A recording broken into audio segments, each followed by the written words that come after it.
Ang mga kwento ng pag-ibig, kwento ng buhay, at kwento ng pag-asa dito sa Barangay Love Stories. Love Stories. Mga kapuso, lahat po tayo ay may tinuturing na espesyal sa ating buhay. Maaari itong isang bagay, tao o pangyayari at karaniway ito ay nagbibigay sa atin ng inspirasyon para mabuhay. Ikaw kabarangay, sino o ano ang isang bagay na itinuturing mong espesyal sa iyong buhay?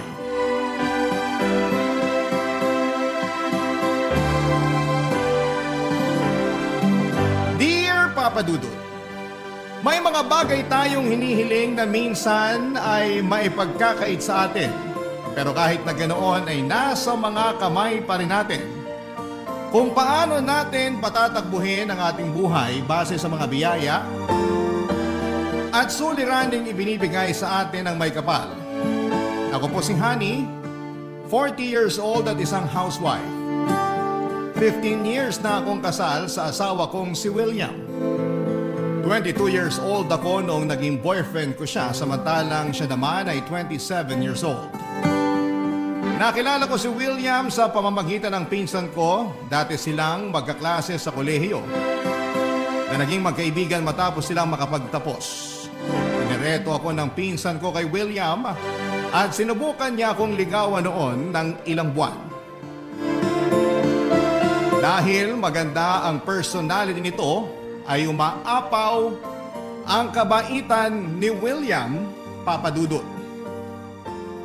Kaya naman masasabi ko na napaka-swerte ko. Sinagot ko siya at tumagal ang relasyon namin ng 3 taon bago kami nagpakasal. Naging maganda, Papa Dudut, ang buhay mag-asawa namin ni William. Pareho naming inaalagaan ang isa't isa, kung ano ang pagsasakripisyo at pagmamahal na ibinibigay ng isa sa amin ay binabalik namin ito ng buo at sobra pa. Yun ang naging dahilan kung bakit naging maayos ang samahan namin ng 15 taon. Pero sa kasamaang palad, ang kagustuhan naming bumuo ng isang pamilya ay nahirapan kaming tuparin. Hindi kasi kami makabuo-buo. Ilang beses kaming sumubok na magkaanak pero lagi kaming bigo, Papa Dudut. Dumaan ang mga taon, sa ika-10 anibersaryo namin ni William bilang mag-asawa, ay nag-decide kaming tumigil na sa pag-i-expect at tinanggap na lamang namin ang kapalaran namin na hindi na kami magkakaanak pa, Papa Dudut.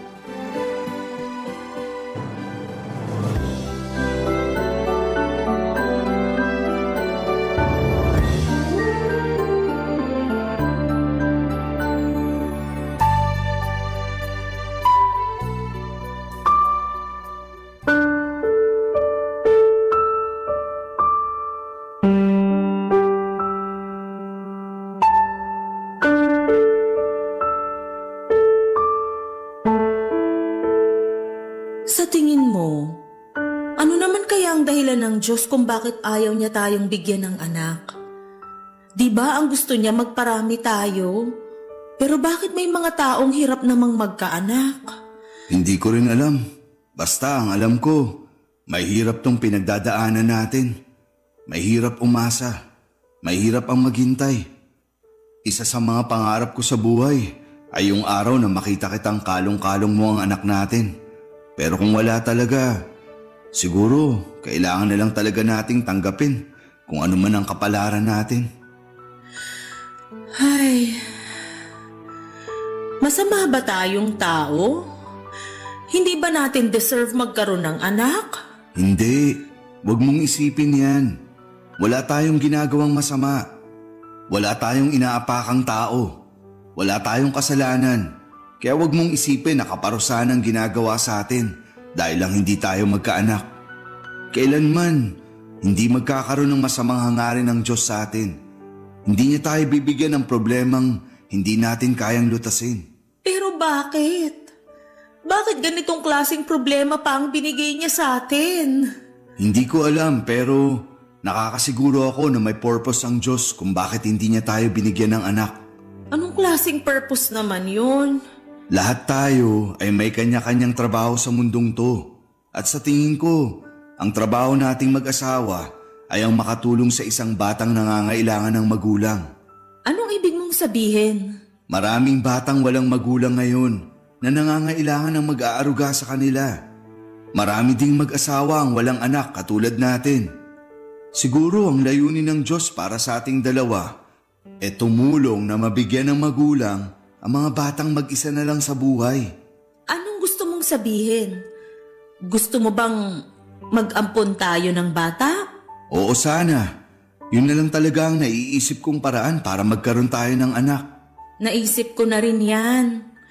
Pero nag-aalangan ako dyan eh. Bakit naman? Kasi paano kung hindi natin magampanan ng maayos yung pagiging magulang natin sa bata? Siyempre iba pa rin yung pagmamahal na ibibigay mo sa totoo mong anak kesa sa anak na alam mong hindi naman galing sa'yo. Hindi naman natin kailangang isipin na anak ng iba yung batang aampunin natin eh. Ituturing natin siya bilang totoong anak. Ituturing natin siya na galing sa atin. Kung sakali mang mag-ampon nga tayo, sasabihin ba natin sa bata ang totoo na ampon siya? Mas maganda yun para sa bata. Sabihin natin ang totoo sa kanya habang bata pa lamang siya.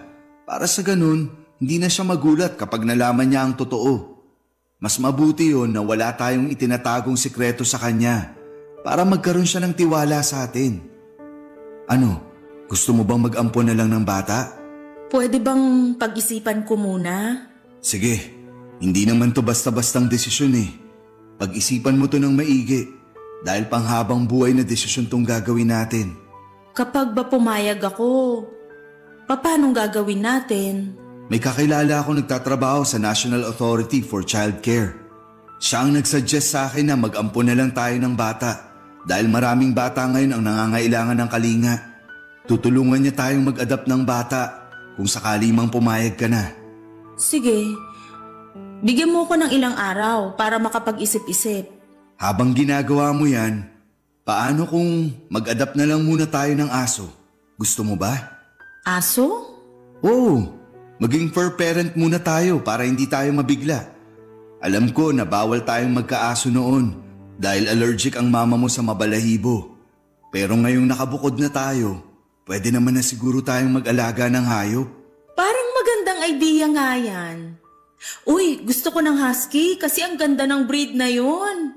Pero mahal, ang nasa isip ko sana aspin yung i-adapt natin.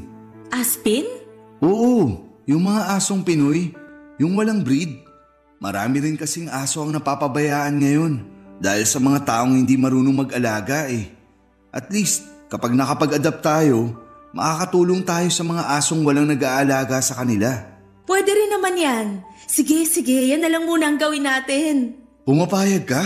Oo, subukan muna nating mag-alaga ng aso. Salamat, mahal. Matagal ko na talagang gustong magkaroon ng aso. Ganun na nga po ang ginawa namin ni William Papadudut. Nag-adapt muna kami ng aso para maging anak namin. Isa ito sa mga preparasyon na sinubukan namin para hindi kami mabigla sa pagkakaroon ng anak. Chi ang ipinangalan namin sa aso na isang aspin mula sa isang shelter na nag-alaga ng mga stray dog. 1 taong gulang na siya nung nakuha namin ito. Magandang aso si Chi Papadudut. Puti ang kulay nito na may kaunting caramel spots sa batok papunta sa magkabilang tenga. Sobrang cute ni Chi kahit na wala siyang breed. Binaby namin siya at itinuring na parang tunay na anak. Ginastosan namin siya mula sa dog food, grooming, maging laruan at damit ay meron siya. Hindi lang aso para sa amin si Chi kundi parang tao na rin ang naging turing namin sa kanya. Isa sa mga pinakamasayang tao na siguro si William nung dumating sa buhay namin si Chi. Dahil sa kanya ay naramdaman namin ang pagiging buo ng pamilya namin. Lumipas ang mahigit 1 taon ay naisip ko noon na kaya ko nang mag-alaga. Hindi lang ng aso, kundi ng tao. Kaya naman pumayag na ako sa kagustuhan ni William na mag-adopt ng baby. Sa isang foundation kung saan nagtatrabaho ang kaibigan ni William, ay nag-inquire kami sa proseso kung paano ang mag-ampon ng bata. Una naming binuo ang requirements tulad ng marriage certificate, police clearance, health certificate at income tax return. Kailangan din magpasa ng letter of recommendation at psychological evaluation para mapatunayan na fit talaga kami ni William na mag-alaga ng bata. Matagal ang naging proseso ng adoption, Papa Dudut. Para na rin akong nagdalang tao dahil sa mga buwang hinintay namin bago na finalize ang lahat. At matapos ang mahabang paghihintay ay dumating din sa buhay namin ang isang batang matagal na naming hinihiling, Papa Dudut.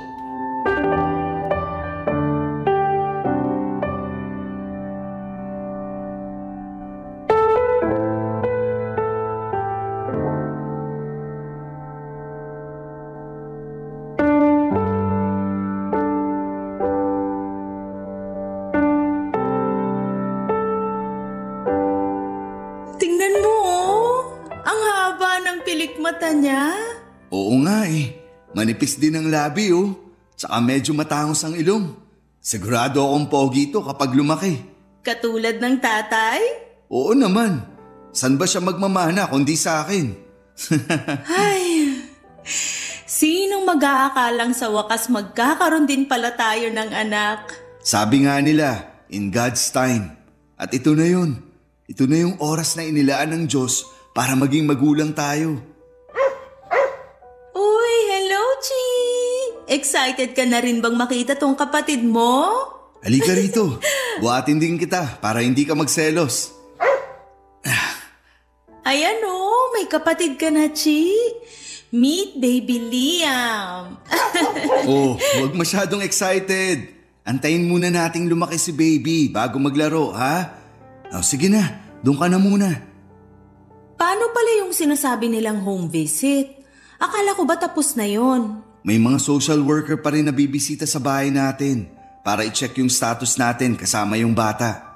Kung tama yung pagkakaalala ko, tatagal tayo ng 6 months.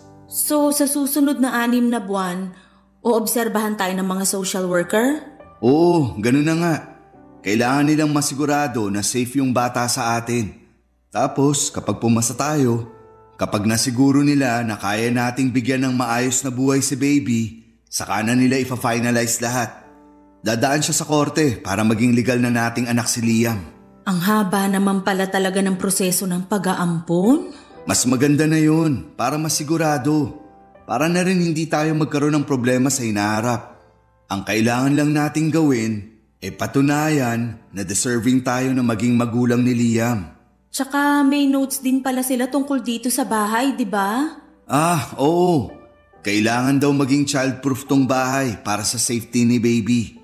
So kailangan nating mag-ayos para maging child-friendly dito sa bahay. Ako nang bahala dyan. Pinaghandaan ko talaga yan. Ako rin. Excited na akong ayusin yung kwarto ng anak natin. Sabay natin ayusin tong bahay para sa bagong pamilya natin. Salamat, mahal. Kahit natagalan tayong makabuo ng pamilya, hindi ka nawalan ng pag-asa. Sabi nga nila, di ba? Na kapag gusto, maraming paraan. Sandali, diyan ka lang. Pipicturean kita. O sige, ito ang magiging first picture namin ni Baby Liam. Ready? 1, 2, 3, smile! Ayan! Mag-selfie ka rin para may family photo tayo. Sandali, isama natin si Chi para kompleto tayo. Halika rito para kasama ka sa family picture. Ang bigat mo na. Okay, ready na? 1, 2, 3, smile! Patingin nga! Eto. Ang cute! Send mo sa akin yan para mapaprint ko. Ipapa-frame ko yan. Oh, umiiyak ka ba? Hindi. Tears of joy lang to. Ngayon ko lang napagtanto na natupad ko na yung pinapangarap ko na makita kang bitbit yung anak natin. Ito na siguro yung pinakamasayang araw sa buhay ko. Ako rin. Hindi ko malilimutan tong araw na to. Sa wakas, Kompleto na tayo. Papa Dudut, malaki ang pinagbago ng buhay namin ni William simula nang dumating si Liam sa buhay namin. Ginawa namin ang lahat para maging safe ang bata at para mapatunayan namin sa social worker na fit kami bilang mga magulang ni Liam. Lumipas nga ang 6 na buwan at nakapasa rin kami bilang magulang ni Liam. Sa tulong ng aming lawyer ay naging legal na rin na anak namin si Liam. Simula noon ay unti-unti naming binuo ni William ang pangarap naming pamilya. Mas tumibay ang pagsasama namin ng asawa ko simula noong naging magulang na kami ni Liam at ng aso naming si Chi. Sa loob ng ilang taon ay si Chi ang naging kaagapay namin sa pagbabantay kay Liam. May punto noon na tuwing umiiyak si Liam ay si Chi ang nakakapagpatahan sa kanya. Para bang magkapatid na nga ang itsura ng dalawa kahit na aso lamang si Chi. Kailanman ay hindi iniwan ng aso namin ang tabi ng anak namin. Bilang kapalit sa pagiging loyal ni Chi sa amin ay ibinibigay namin sa kanya ang lahat ng gusto niya. Kung gaano ang pagmamahal at pag-aalaga na ginagawa namin kay Liam ay ganon din ang pinaparamdam namin kay Chi. Minsan ay twinning pa nga sila sa damit kapag lumalabas kami ng bahay, Papa Dudut. Si China ang nagmistulang panganay namin samantalang si Liam naman ang pangalawang anak. Hanggang sa dumating ang pandemic noong 2021. Pareho kaming nawala ng trabaho ni William. Sa loob ng mahigit 1 taon ay umasa lamang kami sa emergency fund naming dalawa habang naka-lockdown ng buong Pilipinas.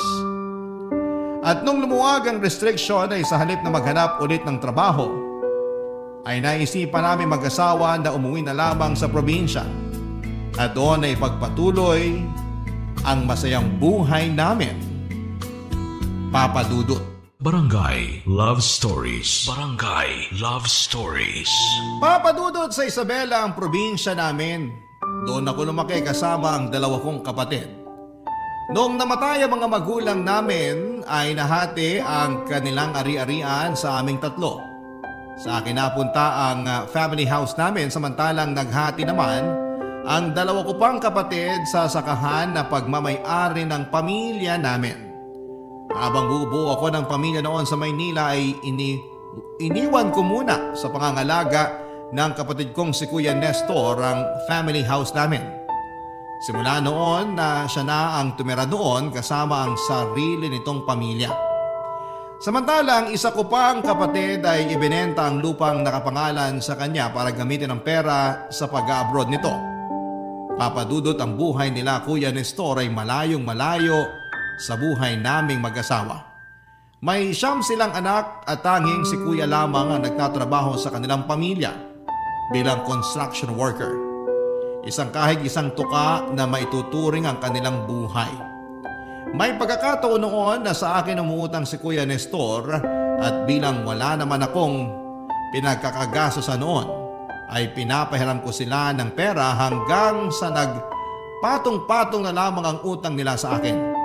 Ako rin ang nagpaaral sa pangalawa nilang anak na hindi rin nakapagtapos dahil mas pinili nitong sumama sa barkada. Nung umuwi kami sa Isabela ay masaya kaming sinalubong ng pamilya ni Kuya Nestor. Pero ang tuwang nararamdaman nila ay napalitan ng pag-aalinlangan. Noong nalaman nila ang balitang doon na kami titira ng sarili kong pamilya, Papa Dudut.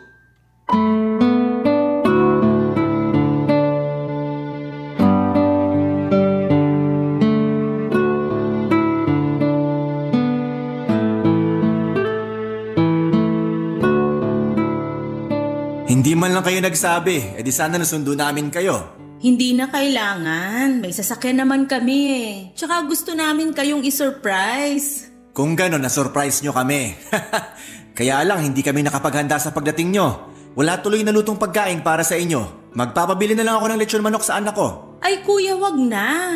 Pupunta din naman kami ni William sa bayan. Kami na lang bibili ng panghapunan. O sige, kayong bahala. Nasaan pa lang mga bata? Hindi ko alam kung saan nagpupunta ang mga yon. Tsaka na lang sila umuwi kapag hapunan eh. Antayin mo na lang sila. Uuwi rin yung mga yon. Eh yung asawa mo, Nasa kabilang barangay na naman yon. bakit? Doon ba siya nagtatrabaho? Hindi, wala yung trabaho. Ano pa bang aasahan mo kay Nina? Nagsusugal yon, naglalaro ng tong its.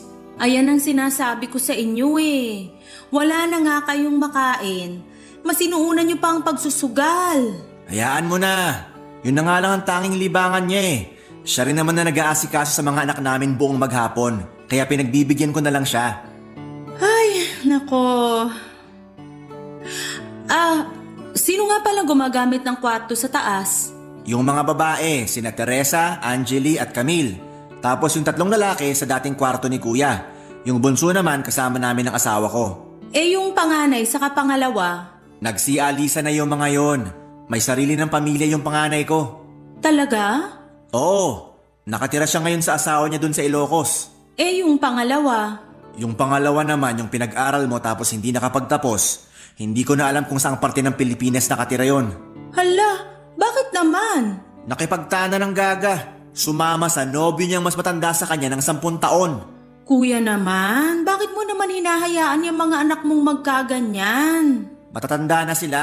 Alam na nila ginagawa nila. Kahit na, kayo pa rin ang magulang. Dapat kayong gumabay sa kanila. Hindi yung hinahayaan nyo lang sila sa gusto nila. Sus, kung makapagsalita, wala kang ang anak eh. May anak na kami ni William. Ampon naman. Kesyo ampon o hindi, ang sinasabi ko, magulang pa rin ang obligadong magbantay sa mga anak kahit ilang taon na sila. Wala na tayong magagawa. Nangyari na yung nangyari. Maiba tayo. Ano pala yung sinasabi mong truck na darating mamaya? Yung mga gamit namin yon. Medyo na-delay sila sa biyahe kaya hindi namin sila nakasabay dumating. May dala kayong isang truck na gamit? Oo, lilipat na kami dito ng pamilya ko. Dito na kami titira. Ha? Eh, paano na kami niyan? Huwag kayong mag-alala, hindi naman namin kayo paaalisin eh. Malaki naman tong bahay, kaya magkakasya naman siguro tayo lahat dito. Siguraduhin mo lang ha? Wala kaming ibang malilipatan yan. Oo, huwag kang mag-alala. Bakit nyo naman naisipang lumipat dito? Hindi ba mas magandang buhay sa Maynila? Wala na kaming trabaho dun eh. Naisip namin na dito na tumira at magpatayo na lang ng negosyo. Mas tahimik dito, tsaka mas maganda ang buhay kesa dun sa Maynila. Kung sa bagay. O siya, sige. Aalis na muna kami ni William. Mag-grocery lang kami. Kami na bahala sa hapunan natin mamaya. O sige, mag-ingat kayo.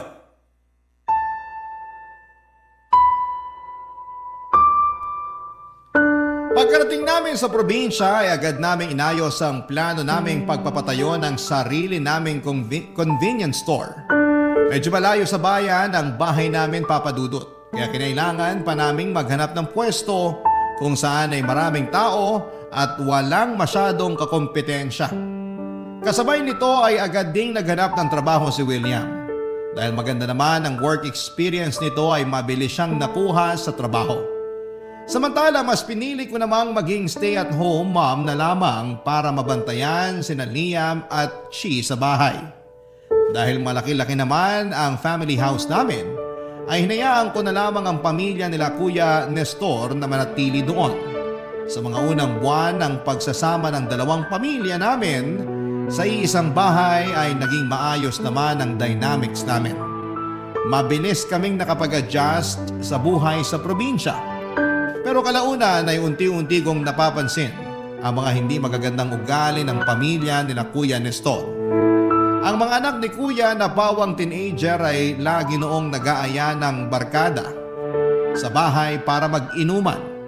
May sarili kasi kaming garahe kaya malawak ang pwesto nila para mag-inom. Hinayaan ko lamang ito noong una hanggang sa ginabi-gabi na nila ang pag-iinom kahit na may pasok sila kinabukasan.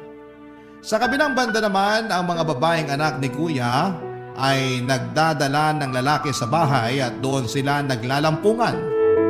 Hindi ito nakikita ng mga magulang nila dahil nasa trabaho si Kuya Nestor samantalang laging nasa sugala naman ang asawa nito. Hindi ko na noon natiis ang mga nakikita ko kaya kinausap ko ang kapatid ko tungkol sa mga ginagawa ng mga anak nila, Papa Dudut.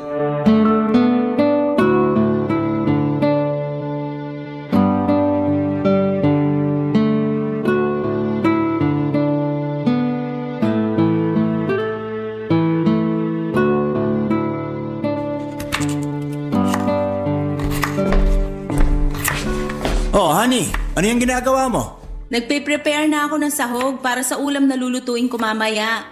Ang aga naman. Ano bang lulutuin mo? Adobo. Request ni William. Matagal na raw kasi siyang hindi nakakatikim ng special adobo ko eh. Adobo? Anong klaseng adobo naman yan? Mix. Pinaghalong manok tsaka baboy. Paborito kasi to ni William, lalo na kapag may kasamang patatas at hard-boiled egg. Uy, kakaiba yan ha. Naks, mukhang masarap ang ulam mamaya ah. Dapat pala damihan mo yung isasaing mong bigas kasi sigurado akong mauubos yan mamaya. Masarap talaga to kasi special recipe ko to. Ito kaya ang dahilan kung bakit na-inlove sa akin ang asawa ko. Pwede ka ba magtabi niyan para mamaya? Para mamaya? Bakit? Sinong ipagtatabi mo? Magiinuman kasi rito mamaya yung mga barkada ni Arnold eh. Wala silang pulutan. Mukhang madami naman yung lulutuin mo eh, kaya ipagtabi mo na lang sila. Madami to kasi madami tayong kakain. Pati ba naman pulutan nila, paproblemahin ko pa? Konti lang naman eh. Na-budget ko na to para sa ating lahat, kaya sakto lang tong lulutuin ko. Eh paano yan? Wala silang pupulutanin mamaya. Aba, hindi ko na problema yon. May pang-inom sila tapos wala silang pambili ng pulutan? Hindi ka na naawa sa mga bata. Ay, hindi ako maaawa sa mga ganyang bagay. Nadadamay na sila sa mga ulam na niluluto ko at sapat na yun. Pati ba naman pulutan sa akin iaasa? Sa susunod, wag silang mag-inom kung wala silang pambili ng pulutan nila. Eh di wag ka na magtabi. Ang dami mo namang sinabi. Nakikisuyo lang naman ako eh. Kasi naman, bakit mo hinahayaan yung mga anak mo na araw-araw nagiinom? Hindi yan maganda sa kalusugan. Mga binata ng mga anak ko. Natural magiinom at magbabarkada yung mga yan. Parte yan ng pagbibinata. Parang hindi ka naman dumaan dyan. Hindi natural yun, kuya. Okay lang yung uminom paminsan-minsan, pero yung araw-araw? During weekdays pa at may pasok sila kinabukasan? Hindi naman apektado ang pag-aaral nila eh. Anong problema dun? Ang problema doon, bukod sa maaga nilang tinutusta ang mga atay nila, gastos yung ginagawa nila. Sa halip na yung pera na pambili ng alak, ibili sa mga importanteng bagay, di sana nakakatipid pa kayo ng asawa mo. Bakit mo ba pinoproblema yan? Eh hindi naman ikaw ang gumagastos sa pang-inom nila. Pulutan nga, ayaw mo magbigay eh. Tapos nangingialam ka pa dyan? Hindi ko sila pakikialaman kung hindi ako nadadamay. Kung walang-wala kayo, kanino ba kayo humihiram ng pera? Hindi ba sa akin? Ngayon, isusumbat mo na yung pagpapahiram mo ng pera sa akin. Hindi ko sinusumbat yon. Gusto ko lang ipunto na ayusin niyo yung mga priority niyo sa buhay. Tingnan mo nga anong oras na. Nasaan yung asawa mo? Nandun pa rin sa sugalan.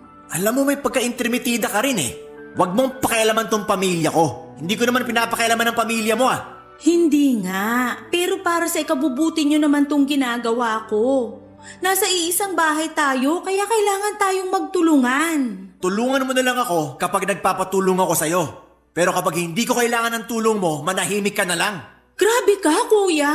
Ikaw yung grabe. Magluto ka na nga lang dyan. Papadudot, nakakalungkod na minasama ni Kuya Nestor ang pagbibigay payo ko sa kanya. Sa tingin ko ay may karapatan naman akong pagsabihan sila dahil una, ako ang may-ari ng bahay na tinutuluyan nila at pangalawa ay kapakanan lang din naman ng pamilya niya ang concern ko. Pero kahit na napagsabihan na ay wala pa rin nagbago sa mga hindi magagandang asal nila, Papadudot. Sa katunayan ay mas lumala pa nga ito na para bang sinasadya nila ang mga ginagawa nila. May pagkakataon noon na nagpapasaring na sa amin ang asawa ni Kuya Nestor. Ang pinakaayaw daw niya sa lahat ay ang mga taong pakialamera. Sinabihan naman ako ng asawa ko na hayaan na lamang sila pero hindi ako ganon, Papadudot. Ayokong tinatapakan ako ng ibang tao kaya noong sumobra na ang mga pagpaparinig na ginawa ng hipag ko ay sinagot ko na siya. Nauwi ito sa awayan ng dalawang pamilya sa puntong hindi na kami nagpapansinan noon. Kahit na nasa isang bahay lamang kami, may hangganan ng pasensya ng bawat tao, Papadudot. At kahit pa gaano kabait ang isang tao ay nauubos din ang pangunawa nito. At gano'n na nga ang nangyari sa akin. Nang minsang nagkaroon ulit ng inuman, ang mga pamangkin ko sa bahay namin ay biglang nagkaroon ng gulo. 2:00 na noon ng madaling araw noong nagising ako sa mga sigawan nila sa baba. Nang tignan ko kung saan nanggagaling ang komosyon ay nagulat ako noong nakipagbatuhan na ng gamit ang isa sa mga anak ni Kuya Nestor.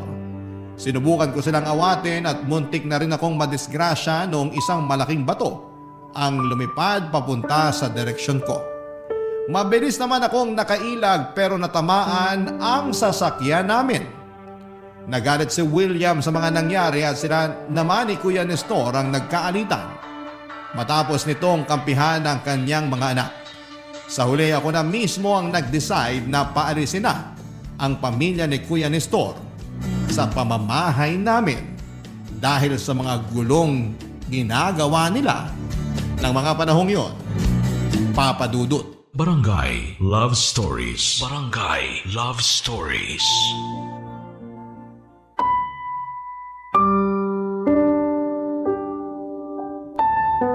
Papa Dudut, hindi nagustuhan ni Kuya Nestor ang ginawa ko sa pamilya niya.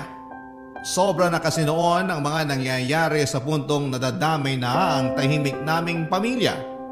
Kaya kahit ayoko man ay mas pinili kong paalisin na lamang sila para sa kabubuti ng sarili kong pamilya. Pero dahil sa ginawa ko ay nagtanim ng sama ng loob sa akin ng sarili kong kapatid. Pati na rin ang buong pamilya nito. Ganun pa man ay wala na silang magagawa dahil sa akin nakapangalan ang family house namin, Papa Dudut. May sariling lupa naman talaga si Kuya Nestor pero matagal na nila itong naibenta para mabayaran ang mga utang ng kanyang asawa sa pagsusugal.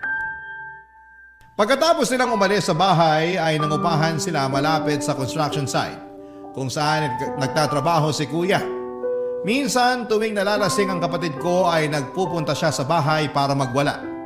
Kapag nangyayari yon, ay agad akong tumatawag ng barangay para hindi na mag-escalate pa ang gulo. Natatakot din kasi ako para sa kapakanan ng anak ko na noon ay bata pa. Hindi nga nagtagal ay tumigil din naman si Kuya Nestor sa panggugulo niya sa amin. Pero kahit na ganoon ay hindi natigil ang mga pasaring na ginagawa nila sa social media. Pinapalabas nila na wala akong awa at kaya ko raw tinalikuran ang sarili kong kadugo. Hinayaan na lang namin ni William yon dahil alam naman ng lahat ang ugali ng kanilang pamilya. Dumaan ang ilang buwan ay bumalik sa tahimik ang buhay namin ng pamilya namin.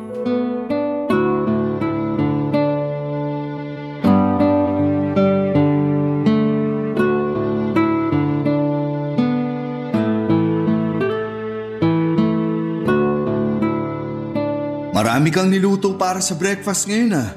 Maaga akong nagising kaya naglinis ako ng ref.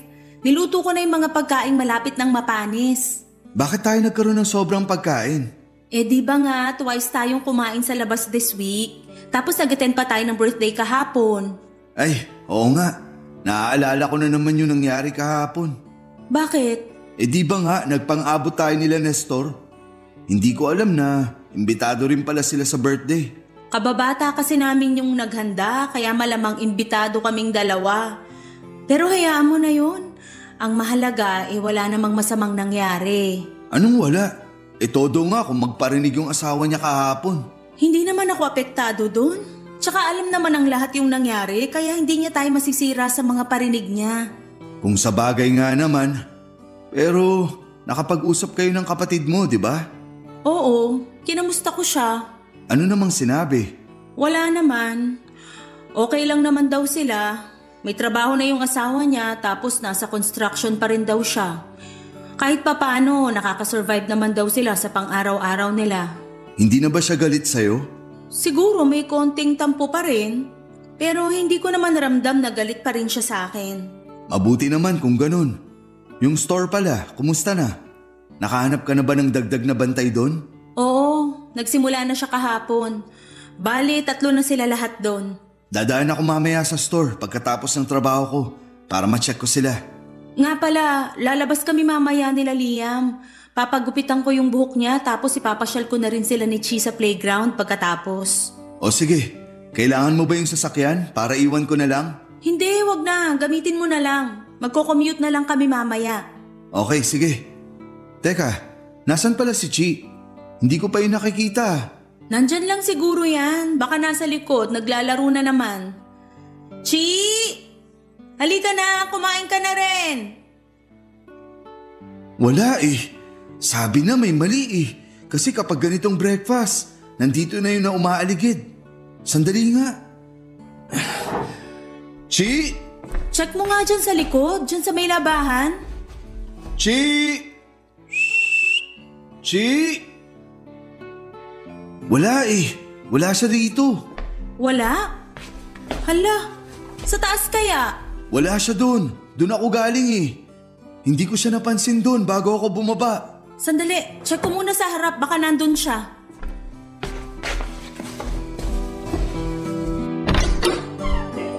Chi! Oh my gosh! William, bukas yung gate! Ha? Hindi mo ba sinara? Hindi pa naman ako lumalabas eh. Nandyan pa nga yung mga basura na ilalabas ko sana mamaya. Baka naman hindi mo na isara kagabi. Hindi, sinara ko yung gate kagabi. Yun yung last na ginawa ko bago ko umakyat para matulog. Eh bakit bukas yung gate? Naku, baka nakalabas na yun. Halika, hanapin natin. May mga nanguhuli pa naman dito ng mga asong gala kasi may city ordinance na bawal ang mga galang aso. Ako na lang maghahanap sa kanya. Dito ka na lang. Baka biglang magising si Liam. Wala siyang kasama. O sige, itanong mo yung mga kapitbahay natin kung napansin ba nila si Chi. Baka nandyan lang siya, nakikipaglaro sa ibang aso. Okay, sige. Papa Dudut, wala pa pong CCTV noon sa bahay namin kaya hindi namin alam kung paano at bakit nakabukas ang gate ng bahay ng araw na yon. Ang CCTV naman sa kalye namin ay hindi gumagana kaya nahirapan talaga kaming hanapin ang aso naming si Chi. Nilibot na rin namin noon ang buong bayan pati na rin ang mga karatig lugar nito. Pero hindi talaga namin nakita ang alaga namin at ni isa sa mga kapitbahay namin ay walang nakapansin sa paglabas ni Chi. Halos hindi ako makatulog noon sa sobrang pag-aalala. Lagi kong iniisip kung nakakain pa ba si Chi, kung may maayos ba itong tinutulugan o kung may buhay pa ba ito. Papadudod parang anak na ang turing namin ni William sa asong yon. Kaya naman labis ang lungkot na nararamdaman namin. Noong lumipas sa mga araw ay hindi pa rin namin siya nahanap. Nagpaskil na kami noon ng missing picture nito sa bawat barangay sa lugar namin. Araw-araw din kaming nagpo-post noon sa Facebook kung may nakakita ba sa kanya. Sa sobrang desperado namin ay willing pa kaming magbigay noon ng pabuya sa kung sino man ang makapagbabalik sa amin kay Chi. Pero sa kasamaang palad ay hindi namin muling nakita pa si Chi. Ang unang anak na itinuring namin ni William, si Chi ang unang nagbigay sa amin ng pamilya na matagal na naming hinahangad. Kaya daig pa namin ang namatayan nung hindi na namin muling nakita pa ang aso namin. Papadudod sinisisi ko ang sarili ko sa mga nangyari. Dumating pa nga ito sa puntong kine-question ko ang sarili ko kung nasara ko ba talaga ang gate namin ng gabing yon o hindi. Mabuti na lamang kahit na ganoon ang nangyari ay hindi ako sinisi ng asawa ko sa nangyari. Kasabay ng pinagdadaan na naming pagsubok noong araw na yon ay nasakto namang binisita ako ng kapatid kong si Nestor upang kumustahin kami, Papa Dudut.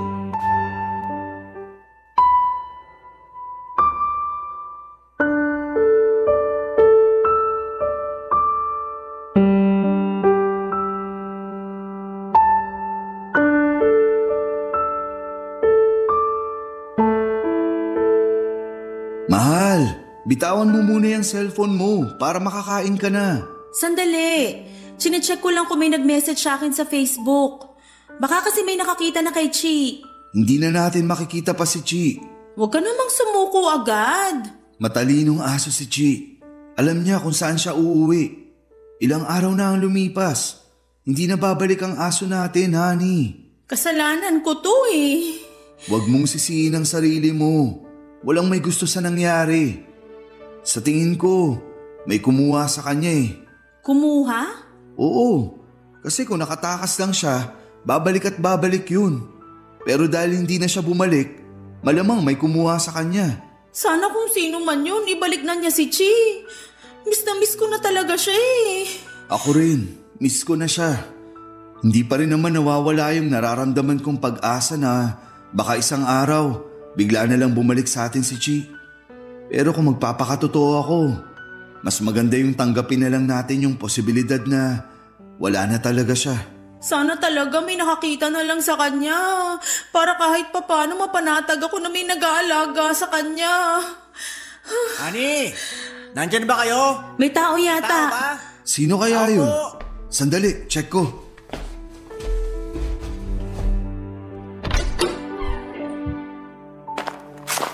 Bayaw, nandyan ba si Honey? Nestor, ikaw pala. Oo, nandito siya. Bakit? Anong kailangan mo? May ibibigay lang akong ulam. Birthday ng anak ko Napadaming niluto namin kaya naisipan ko na bigyan kayo ng pagkain. Talaga ba? Sige, halika. Pumasok ka.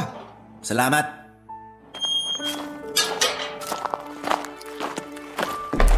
Honey, nandito si Nestor. Kuya? Anong ginagawa mo rito? Nagdala ko ng ulam nyo. Adobo. Eto. Wow, salamat. Anong meron? Birthday daw ng anak niya. Talaga? Sino? Yung bunso ko. Kung gusto nyo, daan kayo sa bahay. Maraming handa doon ngayon. May inuman din bayaw kung gusto mo. Salamat, pero hindi ako umiinom eh. Enjoy na lang kayo. Ano naman tong dinala mo? Adobo. Nabanggit mo noon na paborito nyong adobo. Kaya naisip ko na dalhan ko kayo nito. Parang peace offering ko na rin sa inyo. Maikli lang ang buhay para magkatampuhan. Kaya ako na mismong humihingi ng tawad sa mga maling nagawa namin ng pamilya ko sa inyo. Hayaan mo na yon. Kalimutan mo na yung nangyari noon. Magkapatid tayo at tayong dalawa rin lang naman ang magtutulungan sa hirap eh. Salamat. Oh, tikman nyo na tong luto ko. Gusto kong malaman kung pasado ba sa panlasa yung gawa ko. O sige nga, anong klaseng adobo ba to? Hulaan nyo kung ano. Bayaw, tikman mo rin. O sige. Anong klaseng karne to? Medyo mabuto siya, tsaka parang medyo makunat. Sorry ha. Huwag ka ma-offend. Makunat ba? Karne ba to ng kambing? Masarap naman siya. Masarap ba? Hindi yan kambing. Hindi kambing? Eh ano to? Parang hindi naman to baboy o baka eh. Aso. Adobong aso yung kinakain nyo. Ano? Aso to? Pinakain mo kami ng aso? Hindi lang yan basta aso. Yan yung pinakamamahal nyong aso. Nawawala yung aso nyo, di ba? Ayan, nahanap nyo na siya. Anong sabi mo? Oh my gosh! Lintik lang ang walang ganti. Sinira niyong pamilya ko. Dahil sa inyo, lagi kami nag-aaway ng asawa ko. Kaya ito ang bawi ko sa inyo. Gago ka!